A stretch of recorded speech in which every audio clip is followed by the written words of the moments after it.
తీయాలనుకున్న Trump పరువే పోతుంది. భారతదేశం Russia నుంచి ఆయిల్ కొనడాన్ని తప్పని చెప్తుంటే యూరప్ దేశాలు కొంటున్న ఆయిల్ బయటకు వచ్చింది, అమెరికా కొంటున్నటువంటి గ్యాస్ బయటకు వచ్చింది, ఇదంతా బయటకు వచ్చింది. వాళ్ళ స్వార్థం కోసం అయితే కొనుక్కోవచ్చు, భారత అవసరాల కోసం కొనకూడదా అన్నటువంటి పాయింట్ ఇక్కడ చర్చకు వచ్చింది. తద్వారా ఒక ఆస్పెక్ట్లో అమెరికా యూరప్ దేశాల నాటకం పక్కకెళ్ళిపోయింది. యూరప్ దేశాలు కూడా మాట్లాడలేదు. అమెరికా అధ్యక్షుడు ట్రంప్ వాళ్ళ సంబంధించినటువంటి సలహాదారు మాత్రమే కారు కోతలు కూస్తున్నటువంటి పరిస్థితి.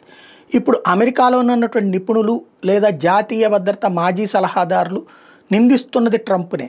సుదీర్ఘకాలం పాటు భారతదేశాన్ని చైనా నుండి రష్యా నుండి దూరం చేయడానికి మనం చేసిన ప్రయత్నాన్నంతా ట్రంప్ నాశనం చేస్తున్నాడు. తన వ్యక్తిగత స్వార్థం కోసం చూసుకున్నాడు.